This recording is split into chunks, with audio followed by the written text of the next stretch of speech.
The title of this show, The Conversation Continues, refers to the conversation between works of art as well as between the viewer and the artwork.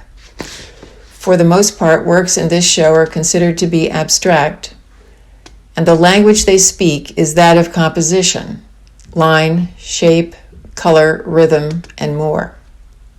Abstraction has continued to be a vital and open-ended exploration since its beginning over 100 years ago. Artworks from regional artists here at Ellerslie show an array of new ideas in terms of materials and intentions alongside traditional expressionistic styles. We know that works which hang together talk to each other. Relationship in medium, style, or subject matter brings them together, and the viewer can experience more in each artwork because of what the relationships bring out. I wanted to push this idea of relationship by making it less obvious. I've placed work together in unlikely groupings. What eventually happens for the viewer is an experience of finding common ground between the works. In contemplating the work, differences become pronounced. Odd and subtle links are found. Attitude, state of mind, stance, all become apparent. One could say that events, visual events, are anticipated or remembered. Narratives evolve, stories unwind.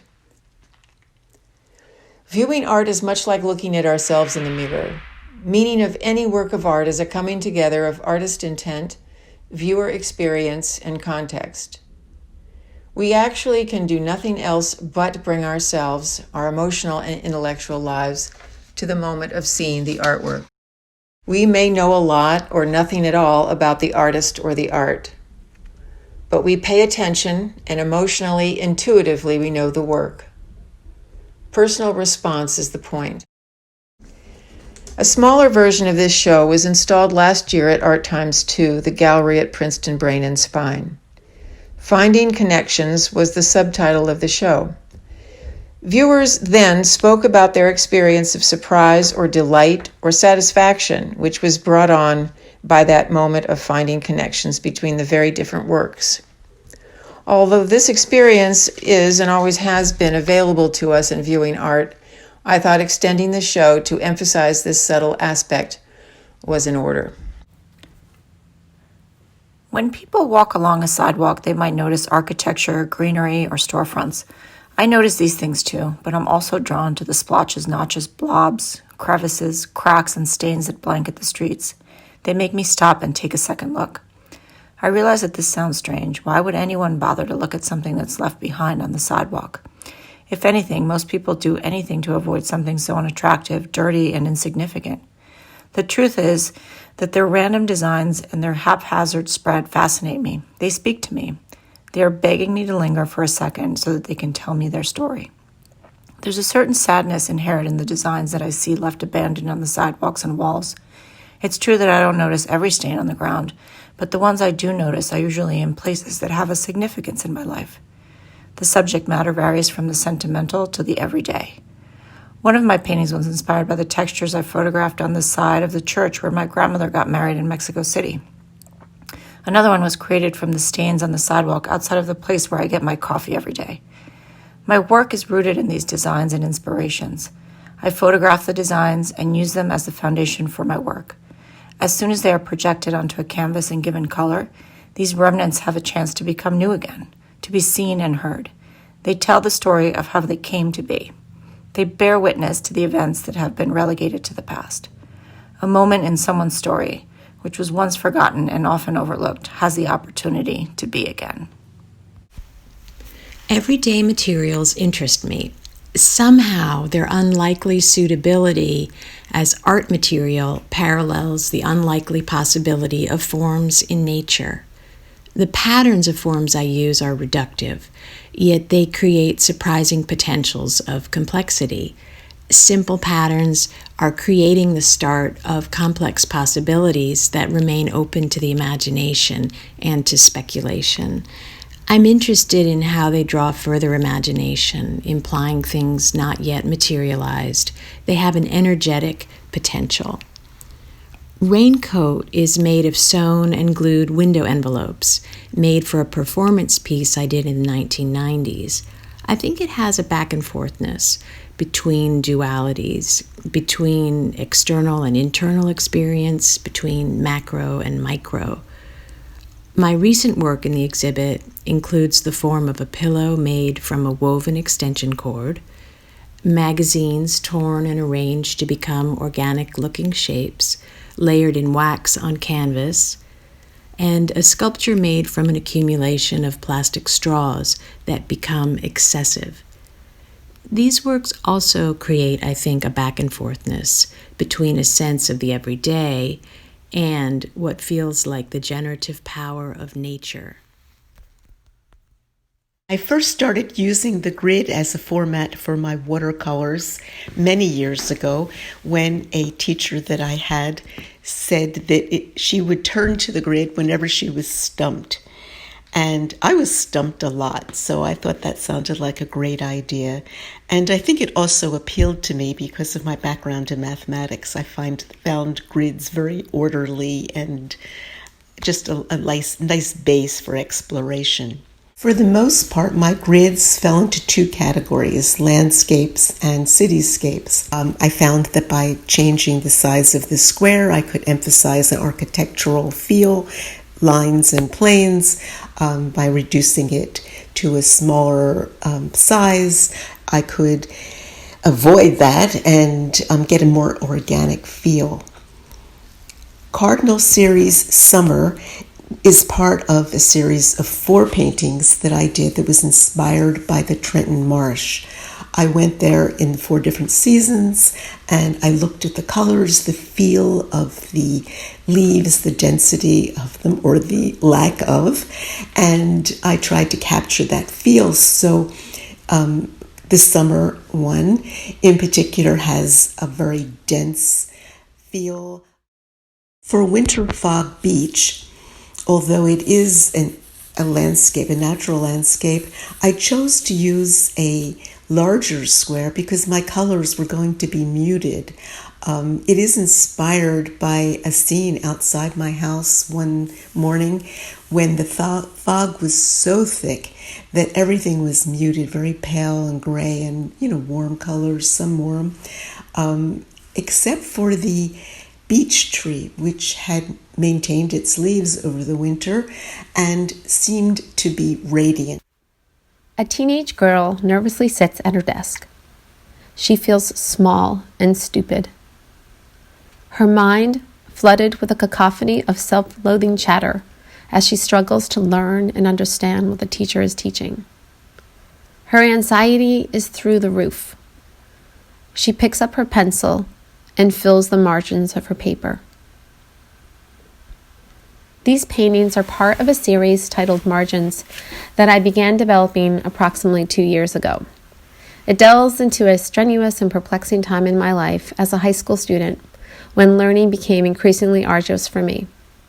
I was jolted back to these memories when I noticed a transition in my work that encompassed the use of repetitive mark-making and directional patterns. In retrospect, I believe the filling of margins of my paper with these rhythmic movements was my way of coping with the daily symptoms of stress and anxiety from my inability to focus and comprehend what I was learning. Excited about this discovery, I pushed myself to explore it further.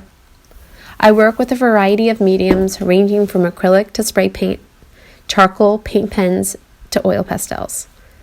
I'm revisiting an entity that consequently contributed to my lifelong feeling of intellectual inferiority and offering it renewed meaning woven into the details of these multi-layered works. My name is Florence Moonan, and I'm a visual artist who lives in Stockton, New Jersey. I'm not timid when painting intuitive abstractions. I follow my heart, listen to my instincts, and let the work flow, whether I'm developing an interesting texture, experimenting with a new color, or taking advantage of the unexpected. I allow the paintings to reveal themselves through my process. There are moments when I get lost in my work. That's when the magic happens, and that's when I know I'm on to something. These 3 paintings, Imagine, Shelter, and High Rise, explore neutral colors and simple geometric shapes. They reference dwellings, doors, windows, and fences. While working on Imagine, an ambiguous shape surfaced. Living in a World Unknown and Trapeze are small, quiet paintings completed during this time of uncertainty. I often listen to music while painting. The Fortune Teller was inspired by the haunting and suspenseful musical score from the Red Violin. I wanted to capture the drama and intensity of the tale using vivid reds and layers of texture. As I worked on this painting, I began to think of Orpheus descending to the caves in the underworld in search of his wife Eurydice. As he passed before ghosts and souls, he charmed them with music from his lyre. The title is Enchanted Souls. At the start of this painting, vibrant colors of red, yellow, and blue blanketed the surface. I decided to add a final opaque layer of color on the right side to form a loose grid. This gave the work the tension it needed. The rectangular shapes were sanded and rubbed out to uncover the history found beneath. Then I named it Inside Out. My name is Adam Welch, and I'm pleased to be part of this great exhibition. My work incorporates design, documentation, and intervention as a means of investigating history and material culture. Bone brick is a piece of particular interest to me as it connects many different aspects of my process. Bone brick was a reimagining of porcelain. I was getting involved with the history of porcelain and the mad dash that many countries and particularly rulers sought to gain access to the secrets that the Chinese had uncovered many centuries before it was ever discovered in the West. Bone china, where bone brick gets its name, is a type of porcelain that is made using bone ash and feldspar and kaolin. Bone ash is created by calcining and grinding up animal bones. Tumble is composed of a beautiful, very highly translucent porcelain. So when you look at these bricks, tumble, you'll notice that they have a characteristic of dull and shiny components all together in the same brick. Now, some are more even than others, some are more dry than others, some are more glossy than others. That had to do with all of these bricks. I hand mixed the material as if you were mixing dough. I just added water and the ingredients together and hand mixed them, and did not want to achieve perfect cohesiveness or perfect uniformity, homogeneity in the bricks themselves. And I mixed enough just for one or two bricks at a time, and then structured them together or built them together. Finally, here we see how several very different kinds of artworks speak to each other. In this arrangement of work, Jim Jansma's vessels tie Adam Welch's tumble of bricks to the orderly grids of work by Marsha Levin-Rojer and Terry Fridkin. We see rough and smooth surface textures, each emphasized by being seen next to each other. We see colors in glazes or paint subtly emerging from an overlay of similar tones. Contrast between the rectilinear forms and the lyrical ones also make clear the character of the individual works. We may see a narrative moving between the artworks, a narrative of dissolution, or one of feminine-masculine interaction, or an inspiration for quiet contemplation. A large part of the satisfaction of putting this show together has been hearing the interpretive comments made to me by viewers who have offered fresh insights beyond the connections that I made. The conversations in this show will continue and depend on each viewer and the mindset of the viewer on a particular day. For me, our national public moment has made the premise of finding common ground among differences particularly relevant. Future moments and new contexts will change and continue the conversations.